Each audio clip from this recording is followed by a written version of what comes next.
Hi everyone. So yesterday you will have done using the grid method for short multiplication. Now I know that was a silent video, that's because I didn't have the correct equipment, but today I've got the right equipment, so I'm going to go through it with you, demonstrating and talking. Okay, so the purpose of us using the grid method, because I know that lots of you will have other methods that you know for long multiplication, which is great, but right now I want you to practice using the grid, because when we come into our algebra topic we're going to be using the grid method for some of the multiplications, and that'll become clear when we're doing the algebra topic. But for now I want you to practice using it, okay, so that you understand how it works. Okay, so yesterday you will have done it for a double digit or a 3-digit number multiplied by a single digit, so that's short multiplication. So today you're going to practice for long multiplication, which is a 2 or a 3-digit number multiplied by a 2 or a 3-digit number. Okay, so your box is going to change slightly for each set of questions. So the first ones are like this, okay, and then the next set are where you've got 3 digits times by 2, and then the last set are 3 by 3. But I put in the boxes so that you can see how to set it up in your books. So I'm going to go through this example with you, then you're going to copy this into your books, and then I'm going to get you to do some practice. Okay, so with this one, yesterday we only had to times it by a single digit. Okay, so you should know already that first of all you're going to split up the number 34 into 30 and 4. Today we're going to do the same thing with the 18 as well.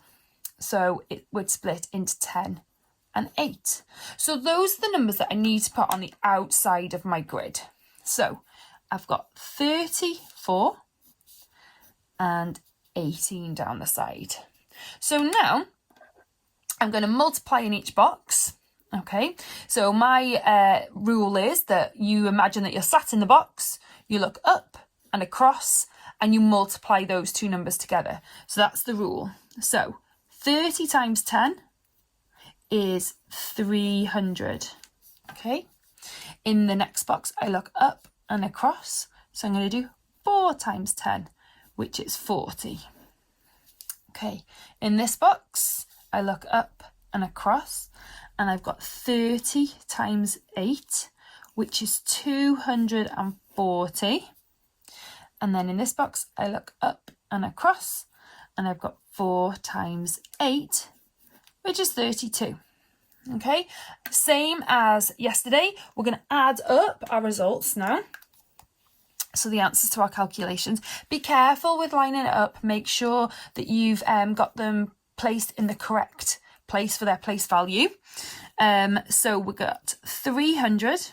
It will help maybe if you wrote them in size order.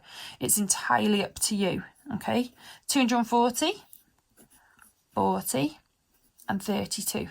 Some of you who use this method anyway might know that that in the past you've gone across and added them up, and then added up the two answers. That's absolutely fine as long as you are adding them all up at the very end. Okay, so I start with my units, I add those together to get 2.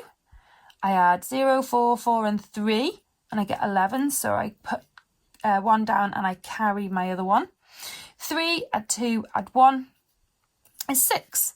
So my answer is 612. I hope that makes sense to everybody. So now you're going to copy that one out into your book, and then you're going to have a bit of practice. Enjoy.